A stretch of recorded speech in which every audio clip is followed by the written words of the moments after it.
So I'm looking for some financial advice. You might as well be searching for that, and Mark Ting is a certified financial planner. I was going to ask you, what do we do now, given the big banks, making it cheaper to borrow money? That's not so clear tonight. Right, yeah, TD just came out and they basically said they are not budging on their prime rate. And typically that's what happens is the Bank of Canada lowers their overnight rate and the big banks follow suit and lower their prime rate. But because of their matrix, for whatever reason, I didn't really read into it, but they're basically saying, no, status quo, we're going to keep our prime rate as is. And what TD does, the other big banks may well follow. Often that is the case. If one big bank does it, then the rest now say, okay, now they got an excuse not to lower theirs as well. Let's assume for a moment that at some point, it may be a matter of days or weeks, but let's say the banks do make it cheaper to borrow money. What would you say to your clients? I mean, it's just 0.25%. It won't affect a lot of people out there. The people it will affect will be the ones with variable mortgages. All of a sudden, a larger portion of their payment is going to go towards principal. So the payment will stay the same, just more towards principal, which is a great thing. If you have a regular line of credit or loan, same sort of principle.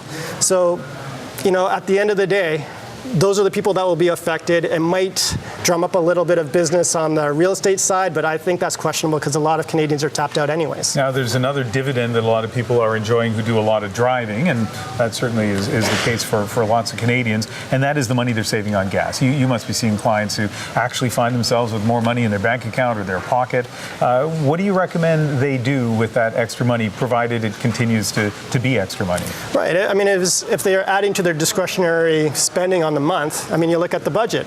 Where are you lacking? If it's RSPs, now's a great time. It's RSP season. If you're in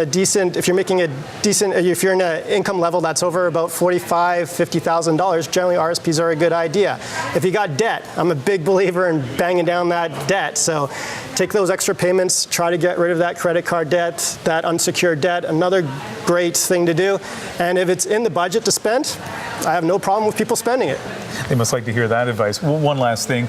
We've seen what's happened with the Canadian dollar compared to the U.S. dollar.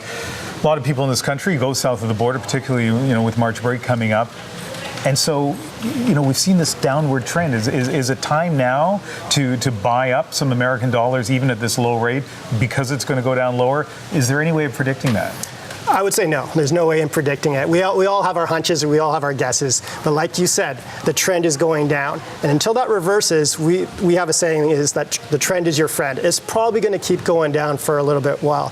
But it never goes down in a straight line. So anytime it sort of upticks and breaks that trend for a little bit, that's a time maybe you should buy some US dollars. And just don't go all in. Don't buy a whole bunch, but just pick your times and take a little bit of money here, $100, and maybe by the time you're ready for your vacation, you got a little stockpile of US dollars at all different rates. Wish I'd done this 3 months ago, but anyway, thanks, Mark. Thank you very much.